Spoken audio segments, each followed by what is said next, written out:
DRDO chief ने confirm किया है कि भारत का जो घातक यूसीएवी प्रोजेक्ट है वो अब एक बड़े और ज़्यादा एडवांस स्टेज में पहुंच चुका है। ये कोई छोटा ड्रोन नहीं बल्कि लगभग 13 टन वजन वाला एक stealth unmanned combat aerial vehicle होगा, जिसे डिज़ाइन के मामले में तेजस क्लास के स्टेल्थ जेट के बराबर रखा जा रहा है। इसका मतलब ये है कि इसका साइज, इसकी कैपेबिलिटी और इसकी भूमिका साधारण ड्रोन से कहीं ज़्यादा एडवांस होगी। इसे ऐसे बनाया जा रहा है कि ये बिना पायलट के दुश्मन के इलाके में गहराई तक जाकर मिशन पूरा कर सके। इस यूसीएवी की सबसे अहम बात इसका स्टेल्थ डिज़ाइन। स्टेल्थ का मतलब है कि ये रडार पर आसानी से दिखाई नहीं देगा, जिससे ये दुश्मन के एयर डिफेंस सिस्टम को चकमा देकर अंदर तक घुस सकता है।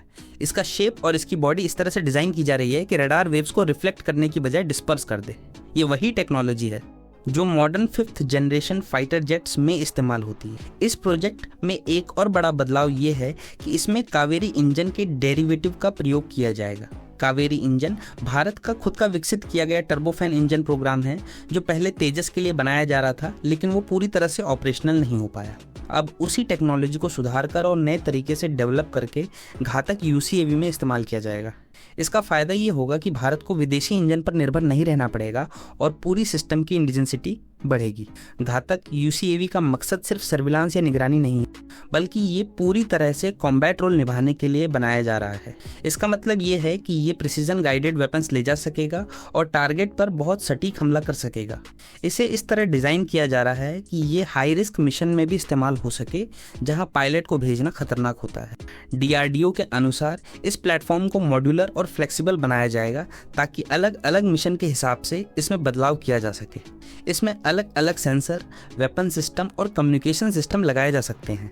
इससे ये एक मल्टी रोल प्लेटफॉर्म बन जाएगा जो ज़रूरत के हिसाब से अपना काम बदल सकेगा। इस प्रोजेक्ट का एक और महत्वपूर्ण पहलू ये है कि इसे पूरी तरह से ऑटोनोमस या सेमी ऑटोनोमस बनाया जाएगा। इसका मतलब ये है कि ये मिशन को खुद प्लान और एक्सिक्यूट करने की क्षमता रखेगा। हालांकि ज़रूरत पड़ने पर इसे ग्राउंड स्टेशन से कंट्रोल भी किया जा सकेगा। आर्टिफिशियल इंटेलिजेंस और एडवांस एल्गोरिथम का इस्तेमाल इसमें किया जाएगा ताकि ये रियल टाइम में फैसले ले सके।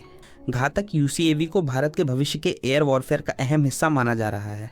आज के समय में दुनिया की बड़ी सैन्य ताकतें अनमैन्ड सिस्टम पर तेजी से काम कर रही है, क्योंकि इससे जोखिम कम होता है और मिशन की सफलता की संभावना बढ़ती है। भारत भी इसी दिशा में आगे बढ़ रहा है और ये प्रोजेक्ट उसी का हिस्सा है।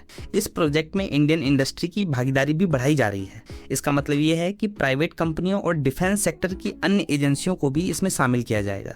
इससे न सिर्फ टेक्नोलॉजी डेवलपमेंट तेज होगा, बल्कि देश में डिफेंस मैन्युफैक्चरिंग इकोसिस्टम भी मजबूत होगा।